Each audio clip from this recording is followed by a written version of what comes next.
Hey, this is Lorena, and I wanted to do a video on the cons of having a long-arm quilting business in my home. These are all the struggles, problems, stuff that doesn't make no fun in having a business in your house. All right, let's just get going. Con number one, the ugly. This thing is expensive. She's expensive. Just to get a manual Statler or Gamel without all the bells and whistles, they're about $16,000. She's an expensive machine. With the computerized system, it multiplies it by 2. They're like $30-something thousand. I think they're more now, but at the time they were $28,000 when I purchased my machine. So computer, no computer, it's like double the cost. And that's without the lights, the paint, the hydraulics, that's without anything. She's an expensive machine. Now, is she worth it in hindsight after 11 years of doing it? Yeah, it's worth it. She has paid for herself, but it didn't happen right away. I had to build a clientele. I had to kind of even give great rates to get the work into my house to have clients. But the con is it took me about 7 years to pay her off and to recoup that money. It's taken me a while to recoup that $30,000. And honestly, I paid $38,000 for the machine with the lights, the color, the hydraulics. And let me just say this, I don't regret any of it, but she hurt. She hurt the soul. She hurt a lot. Yeah. Con number 2, she's huge. She's huge. As a matter of fact, this machine, and I have it smaller than what they usually are. Usually they're 12-foot tables or 14-foot tables. They only have 2 sizes. I asked Gamel if they would custom size my table. Mine is an 11.5 long table. So I got rid of 6 inches so I could fit it in this room. I had it horizontal across this room. This is a 1-bedroom garage, and so she's huge. She hogs up a whole room. I can quilt up to 100 and probably 20 wide quilt.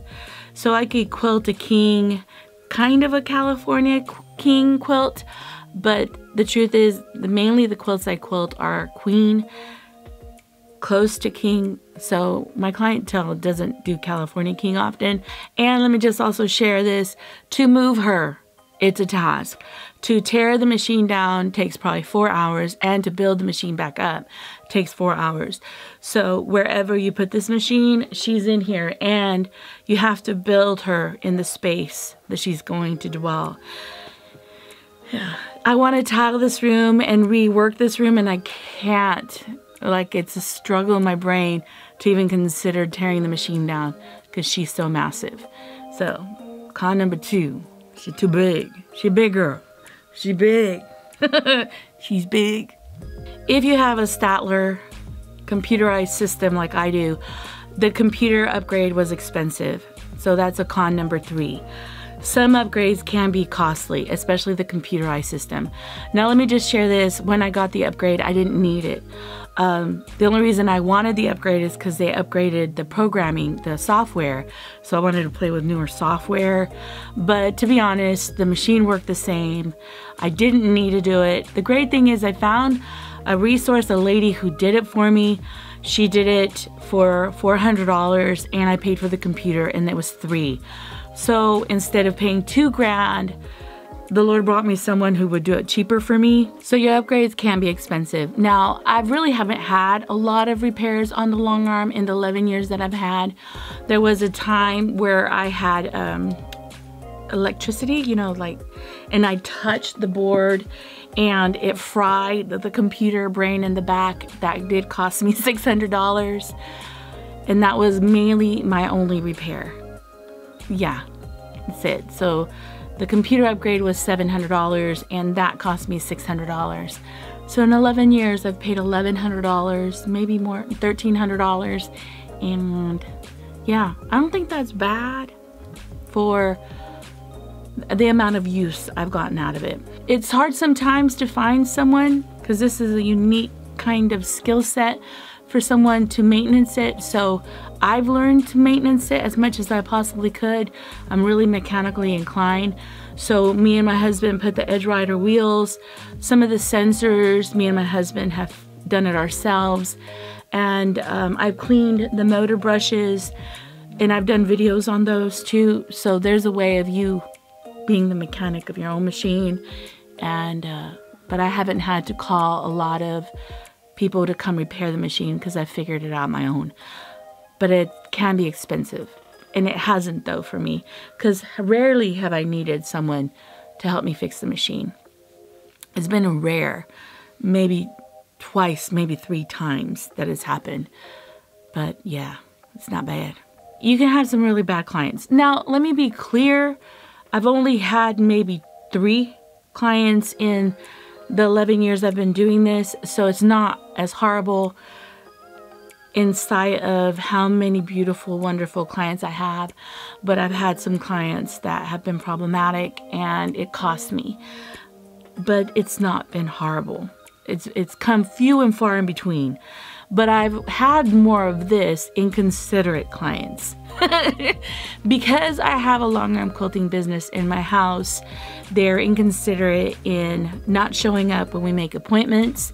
They're also inconsiderate where they show up when I didn't expect them. I work from home, so they feel like I have all day to deal with them, and a client will tell you that they don't care when it gets done, and then they're managing you. They're micromanaging you to get it done, even though they said, take your time. So I think that could be a con with clients. Another con I wanted to share, and I'll post it here because I don't remember. It's not consistent, regular income. There's times where I have a downfall of a lot of clients' quilts. I'm in the season where I'm more consistent. My clients, I have more of a regular clientele where I get about 6 to 7 quilts a month. But when I started, it was inconsistent. I would have a lot of clients in November, December, October, no clients at all in the summer, and no clients probably in the spring. But now as I've grown and I've established a good clientele, it's a little bit more consistent throughout the months. But there's still some months where, and especially in the summer, where I don't have a lot of work. And so you can't, if you're a single mother and you want to do this full time, it takes time to establish that kind of clientele.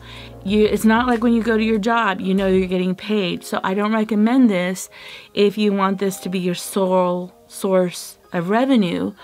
I recommend this as your side hustle, your side money, or your extra income, income that you're not reliant on, but it's a blessing when it comes. It does help your family. So I think that's a con. Sales tax. Sales tax and paying IRS for whatever income you made in your business. Sales tax, you just have to have a great record keeping system. I got audited this year, so thank God I had a good system, but the stress that it created in my life, it was intense. I just wanted to share with you that that's a con. You're gonna have to make sure you have good books, and make sure if you have a bigger business, you pay sales tax once a month. If you have a smaller business than that, you pay every quarter. And if not, you can pay all your sales tax in 1 year. And then after you pay your sales tax, you also have to pay IRS. I think 28% of your income of whatever you made. And you have to just maintain a good record of your expenses and your income and whatever sales tax you accumulate. I think it is a con. It is a pain.